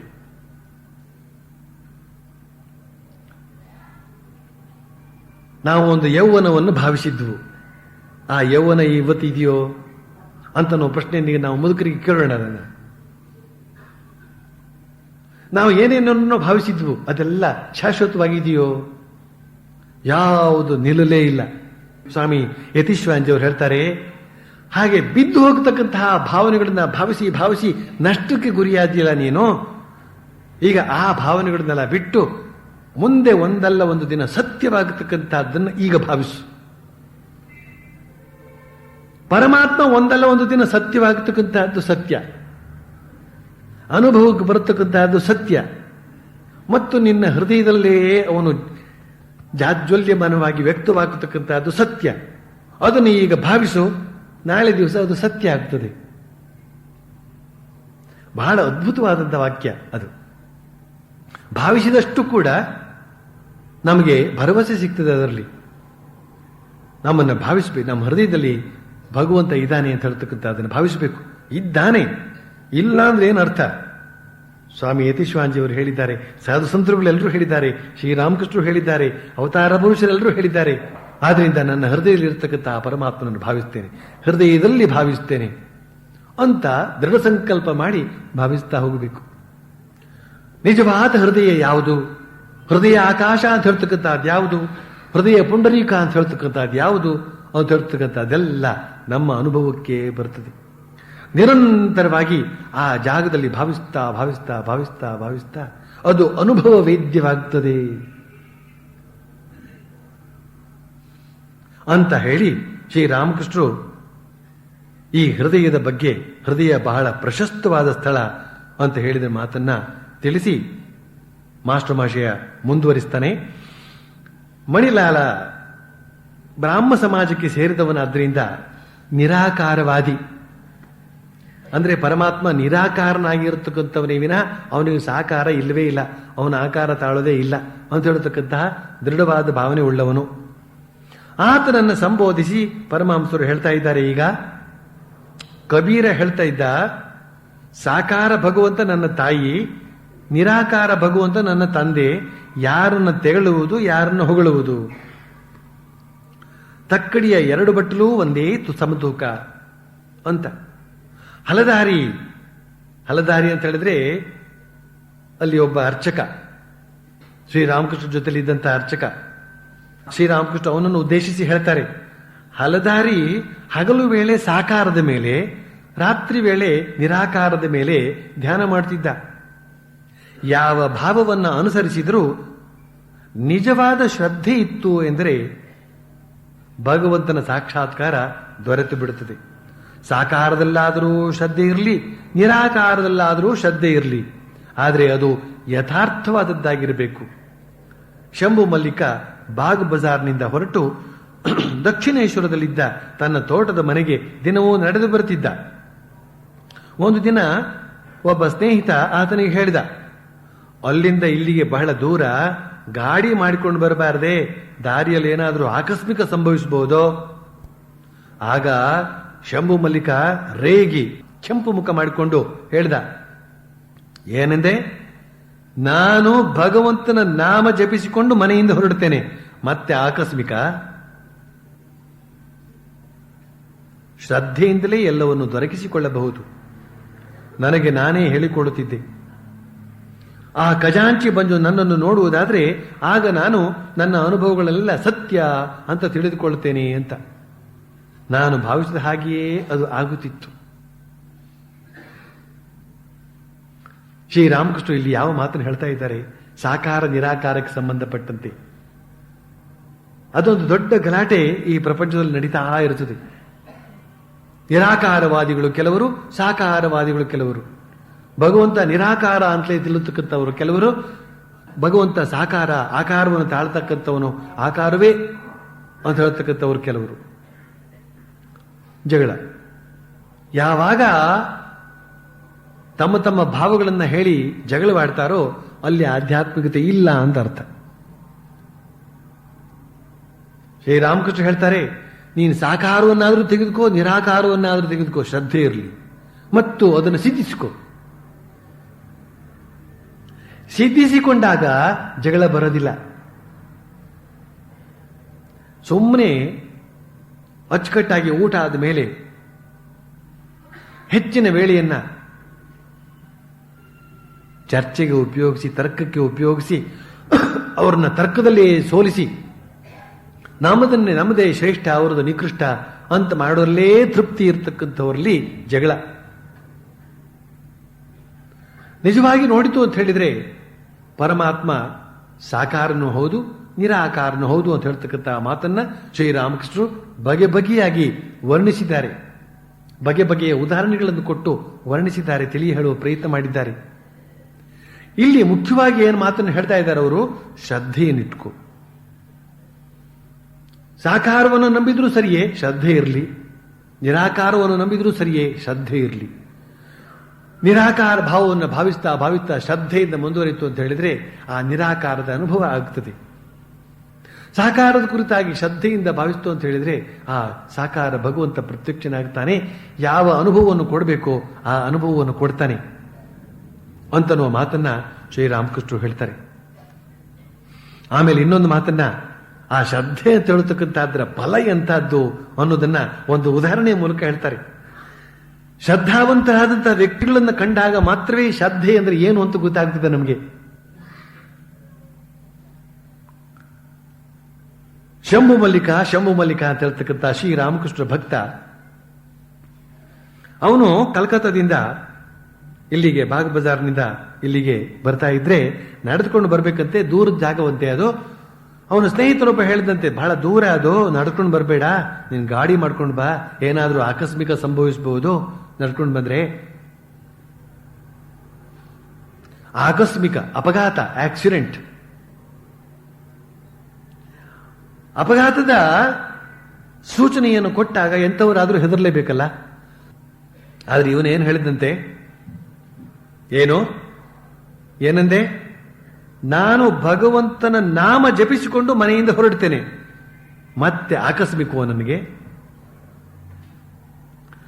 ಭಗವಂತ ಸಾಕಾರ, ಅವನೊಬ್ಬ ಇದ್ದಾನೆ ಮನೆಯಲ್ಲಿ, ದೇವರ ಕೋಣೆಯಲ್ಲಿ, ಅವನಿಗೆ ಹೇಳ್ಬಿಟ್ಟು ಬರ್ತೇನೆ ನಾನು, ನೋಡಿ ಇಂತಹ ಜಾಗಕ್ಕೆ ಹೋಗ್ತಾ ಇದ್ದೇನೆ, ಹೋಗಿ ಸುರಕ್ಷಿತವಾಗಿ ಬರುವ ಹಾಗೆ ನೀನು ನೋಡ್ಕೋ ಅಂತನ್ನುವ ಭಾವನೆಯಿಂದ ನಾನು ಅವನನ್ನು ಪ್ರಾರ್ಥನೆ ಮಾಡಿ ಹೊರಟಿರುತ್ತೇನೆ. ನನ್ನನ್ನು ಉದ್ದಕ್ಕೂ ನೋಡ್ಕೊಳ್ತಕ್ಕಂಥದ್ದು ಅವನು ಜವಾಬ್ದಾರಿ, ಅವನು ನೋಡ್ಕೊಳ್ತಾನೆ. ಹಾಗಿರುವಾಗ ನನಗೆ ಆಕಸ್ಮಿಕ ಆಗೋದಂದ್ರೆ ಏನು? ಇಂತಹ ಶ್ರದ್ಧೆ ಇರಬೇಕು ಅಂತ ಶ್ರೀರಾಮಕೃಷ್ಣರು ನಮ್ಮ ಗಮನವನ್ನು ಸೆಳೀತಾ ಇದ್ದಾರೆ. ಬಳಿಕ ಇನ್ನೊಂದು ಮಾತನ್ನು ಹೇಳ್ತಾರೆ ಜೊತೆಲೆ, ಆ ಖಜಾಂಚಿ ಬಂದು ನನ್ನನ್ನು ನೋಡುವುದಾದ್ರೆ ಆಗ ನಾನು ನನ್ನ ಅನುಭವಗಳೆಲ್ಲ ಸತ್ಯ ಅಂತ ತಿಳಿದುಕೊಳ್ತೇನೆ ಅಂತ. ಹೀಗೆ ನಾನು ಭಾವಿಸ್ತಾ ಇದ್ದೆ, ನಾನು ಭಾವಿಸಿದ ಹಾಗೆ ಆಗ್ತಾ ಇತ್ತು, ನನ್ನ ಶ್ರದ್ಧೆ ಅಂತ ಹೇಳ್ತಕ್ಕಂಥ ಹೆಚ್ಚುತ್ತಾ ಇತ್ತು ಅಂತ. ಇದು ಇನ್ನೊಂದು ಸ್ವಾರಸ್ಯಕರವಾದಂಥ ಅಂಶ. ಅವರವರ ಆಧ್ಯಾತ್ಮಿಕ ಶಕ್ತಿಯನ್ನ ಅವರವರು ಹೊರಗೆ ಹಚ್ಚಿ ಪರೀಕ್ಷಿಸಿಕೊಳ್ಳತಕ್ಕಂಥ ಒಂದು ವಿಧಾನ, ಸ್ವಾಭಾವಿಕವಾದಂಥ ಒಂದು ಆಸಕ್ತಿ ಇರ್ತದೆ ಎಲ್ಲರಲ್ಲೂ ಕೂಡ. ಎಷ್ಟರ ಮಟ್ಟಿಗೆ ನನ್ನ ಶಕ್ತಿ ಹೆಚ್ಚಿರಬಹುದು ನೋಡೋಣ. ಆ ಖಜಾಂಚಿ ಖಜಾಂಚಿ ಅಂತಂದ್ರೆ ದೇವಸ್ಥಾನದ ಖಜಾಂಚಿ, ಟ್ರೆಜರರ್. ಅವನು ಸುಮ್ಮನೆ ಇವ್ರ ಬಳಿಗೆಲ್ಲ ಬರೋದಿಲ್ಲ, ಯಾಕೆಂದ್ರೆ ಸುಮ್ಮನೆ ದುಡ್ಡು ಆಡ್ತಾ ಇದ್ದಾನಲ್ಲ, ಆದ್ರಿಂದ ಅವನು ಇವ್ರ ಬಳಿಗೆಲ್ಲ ಯಾಕೆ ಬರ್ತಾನೆ? ಅಂಥವನು ಕೂಡ ಇವ್ರ ಬಳಿಗೆ ಬರೋದು, ತಾನಾಗೆ ಬರುವುದಿದ್ರೆ ನಾನು ನನ್ನ ಆಧ್ಯಾತ್ಮಿಕ ಶಕ್ತಿ ಅಂತ ಹೇಳಿ ಒಪ್ತೇನೆ ಅಂತ. ಅವನು ಅದೇ ಪ್ರಕಾರ ಸುಮ್ಮನೆ ಅವ್ರ ಬಳಿ, ಏನು ಸ್ವಾಮಿ, ಏನು ಚೆನ್ನಾಗಿದ್ದೀರಾ ಅಂತ ಬಂದು ಮಾತಾಡ್ತಾನಂತೆ. ಆಗ ಅವ್ರು ತಿಳ್ಕೊಳ್ತಾರೆ, ನಾನು ಇದೇ ಮಾತನ್ನ ಶ್ರೀರಾಮಕೃಷ್ಣರು ಕಾಮಾರ್ಪುಕೂರ್ಗೆ ಹೋಗಿದ್ದಾಗ ಕೂಡ ಒಂದು ಸತ್ಯ ನಡೀತದೆ. ಅಲ್ಲಿ ಕೂಡ ಅವರು ತಮ್ಮ ಶಕ್ತಿಯನ್ನು ಪರೀಕ್ಷೆ ಮಾಡ್ಕೊಳ್ಳೋಕ್ಕೋಸ್ಕರ ಆ ಊರಿನ ಜಮೀನ್ದಾರ ಬಂದು ನನ್ನನ್ನೇನಾದರೂ ಗೌರವದಿಂದ ನೋಡಿಕೊಂಡ್ರೆ ನಾನು ನನ್ನಲ್ಲಿ ಶಕ್ತಿ ಇದೆ ಅಂತ ತಿಳ್ಕೊಳ್ತೇನೆ ಅಂತ ಜಗನ್ಮಾತೆ ಹತ್ರ ಮನಸ್ಸಲ್ಲೇ ಮಾತಾಡ್ಕೊಳ್ತಾರೆ. ಜಮೀನ್ದಾರ ಈ ಬಡ ಬ್ರಾಹ್ಮಣನ ಹತ್ರಕ್ಕೆ ಬರೋದಂದ್ರೆ ಏನರ್ಥ? ಆಗಿನ ಕಾಲದಲ್ಲಿ ಇನ್ನೂ ಬರೀ ಬಡ ಬ್ರಾಹ್ಮಣ ತಾನೆ ಶ್ರೀರಾಮಕೃಷ್ಣರು. ಶ್ರೀರಾಮಕೃಷ್ಣರು ಮನಸ್ಸಲ್ಲಿ ಹಾಗೆ ಅಂದುಕೊಂಡದ್ದೇ ತಡ, ಅದರ ಮರುದಿರುವ ಜಮೀನ್ದಾರ ಪೇಟ ಸುತ್ತಕೊಂಡು ನೇರವಾಗಿ ಶ್ರೀರಾಮಕೃಷ್ಣ ಬಳಿಗೆ ಬಂದು ಉಪಚಾರ ಮಾಡಿ ಹಣ್ಣು ಕಾಯಿಗಳನ್ನ ಅರ್ಪಣೆ ಮಾಡಿ ಶ್ರೀರಾಮಕೃಷ್ಣಗೆ ಬಹಳ ಸಂತೋಷವಾಯಿತಂತೆ, ಆ ಶಕ್ತಿ ಇದೆ ಅಂತ. ಅವರವರ ಶಕ್ತಿಯನ್ನು ಅವರವರು ಈ ರೀತಿಯಲ್ಲಿ ದೃಢೀಕರಿಸಿಕೊಳ್ಳಬಹುದು. ಇಂತಿಂತಹ ಪರೀಕ್ಷೆಗೆ ಒಡ್ಡಿ ಎಷ್ಟೋ ಜನ ನಿಮ್ಮಲ್ಲಿ ಬಗೆಬಗೆಯಾಗಿ ಪರೀಕ್ಷೆಗೆ ಒಡ್ಡಿದವರಿಲ್ಲ ಅಂತೇನಿಲ್ಲ. ಚೆನ್ನಾಗಿ ಪರೀಕ್ಷೆಗೆ ಒಡ್ಡಿ ಆ ಪರೀಕ್ಷೆಯಲ್ಲಿ ಭಗವಂತ ಪಾಸ್ ಆಗತಕ್ಕಂತಹ ಘಟನೆಗಳೆಲ್ಲ ಇರುತ್ತವೆ. ಭಗವಂತ ತೇರ್ಗಡೆ ಹೊಂದ್ತಾನೆ. ಭಗವಂತ ಅವನು ಈ ಭಕ್ತರ ಸಣ್ಣ ಪುಟ್ಟ ಬೈಕೆಗಳನ್ನು ಈಡೇರಿಸಿ ಕೊಡದೇ ಇತ್ತು ಅಂತ ಹೇಳಿದ್ರೆ ಮತ್ತೆ ಅವರಿಗೆ ಹಣ್ಣು ಕಾಯಿ ಯಾರು ಕೊಡ್ತಾರೆ?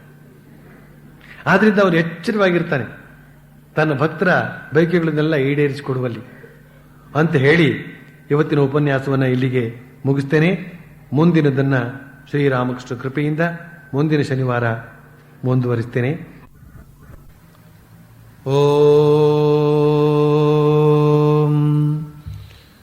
ಪ್ರಿಯತಾಂ ಪುಂಡರೀಕಾಕ್ಷ ಸರ್ವಯಜ್ಞೇಶ್ವರೋ ಹರಿಃ ತಸ್ಮಿನ್ ಸ್ತುಷ್ಟೇ ಜಗತ್ತುಷ್ಟಂ ಪ್ರೀಣಿತೆ ಪ್ರೀಣಿತಂ ಜಗತ್. ಹರಿ ಓಂ ತತ್ಸತ್.